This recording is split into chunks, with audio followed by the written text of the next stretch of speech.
আসসালামু আলাইকুম রহমতুল্লাহি ওবারাকাতু। প্রিয় ভিউয়ার্স, চলে আসছি হলো বৃহত্তম ফরিদপুর জেলার কোতোয়ালি থানা নর্থ চ্যানেল ইউনিয়নে একেবারে প্রত্যন্ত গ্রাম অঞ্চল। এখানে নতুন একটা ব্লগ নিয়ে আসলাম। এখানে দেখেন আসলে গ্রামের মানুষ কিভাবে কৃষিকাজ করে, পাশাপাশি হচ্ছে গ্রামের এই যে ছোট ছোট বাচ্চা পোলাপান ওরা কি করে এগুলোও দেখেন। এই যে দেখেন একজন প্রফেশনাল কৃষক, উনি কিন্তু এখানে কাজ করতেছে।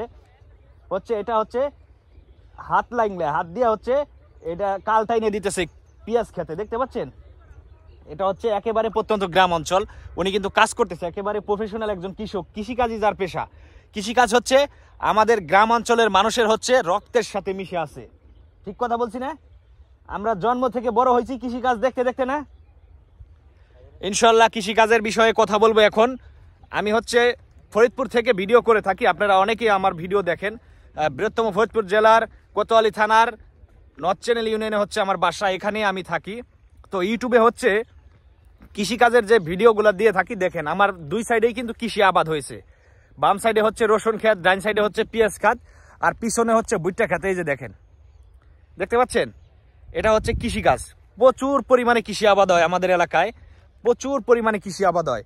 এখানকার মানুষের জীবন জীবিকার তাগিদে হচ্ছে কৃষিকাজ। কৃষিকাজের উপরে হচ্ছে এই অঞ্চলের মানুষ বেশিরভাগই নির্ভর। কৃষিকাজ করে হচ্ছে জীবিকা নির্বাহ করে। শুধু জীবিকা নির্বাহই না, তাদের বাচ্চা কাচ্চা ছেলে মেয়ে সবার লেখাপড়ার খরচ কিন্তু এই কৃষিকাজের থেকে ইনকাম হয়, ওই টাকা দিয়েই আসে। তো বর্তমানে হচ্ছে বাংলাদেশে হচ্ছে এখন পেঁয়াজ রসুনের মৌসুম। পেঁয়াজ যারা আগে লাগাইছে তাদের কিন্তু পেঁয়াজ মোটামুটি উঠে গেছে, আবার অনেকেই উঠে নাই। এরকম অবস্থায় আমরা হচ্ছে আসি এখন ফরিদপুরের মানুষ। তো সরাসরি কথা বলবো এখন এই যে ক্ষেত খোলার বিষয়ে। হচ্ছে পেঁয়াজের যে বর্তমান দাম, কৃষক যে টাকা খরচ করছে 8,000 টাকা 10,000 টাকা মন গটি কিনে হচ্ছে লাগাইছে, কিন্তু পেঁয়াজের যে একটা প্রপার দাম, ওই দাম কিন্তু কৃষক পাচ্ছে না। এখনই দাম কমে গেছে, পাইকারি রেট 40-50 টাকা করে। হিসাব করে দেখেন, আর কিছুদিন পরে যখন অ্যাভেলেবেল পেঁয়াজ উঠে যাবে তখন তো দাম আরো কমে যাবে। তখন দাম কমে গেলে কিন্তু কৃষকের লস হয়ে যাবে। 8,000 টাকার মন 10,000 টাকা মন গটি কিনে লাগাইছে, এরপরে হচ্ছে সার আছে, ওষুধ আছে, এরপরে হচ্ছে কামলা জোন যেটাকে বলে, লোক দিয়ে তো কাজ করাইছে, ওইটার একটা খরচ আছে। এরপরে পানি সেচের ব্যবস্থা করতে হয়েছে, এইগুলার খরচ হচ্ছে। এই খরচগুলা কিন্তু কৃষকের উঠবে না। তো ভারত থেকে যে পেঁয়াজ বাংলাদেশ থেকে যে আমদানি করা হয়, ভারত থেকে এই পেঁয়াজ আমদানি বন্ধ করতে হবে, প্রথম কথা।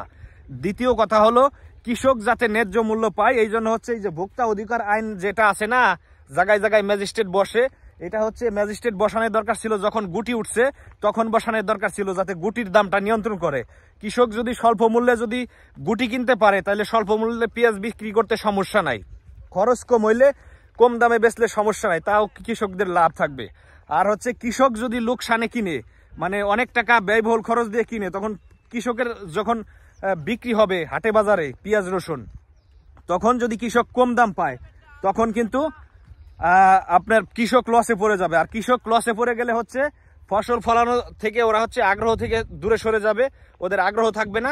তখন কিন্তু এখন যে দাম আছে তার চেয়ে ডাবল দামে কিনে খেতে হবে। সেই জন্য হচ্ছে কৃষককে, কৃষিকাজের উপরে সরকারকে গুরুত্ব দিতে হবে এবং কৃষককে সবসময় হেল্প করতে হবে, এবং কৃষক যাতে ন্যায্য মূল্য পায় এটা সরকারের মনিটরেশন করার দরকার, বাজার সবসময়।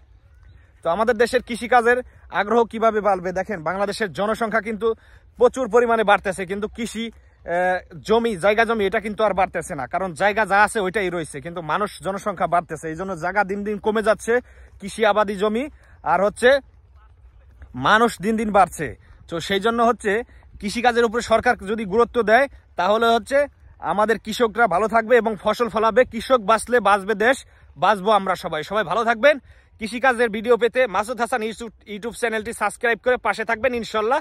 এখান থেকে ভালো ভালো কৃষিকাজ সম্বন্ধে ব্লগ পাবেন ইনশাল্লাহ।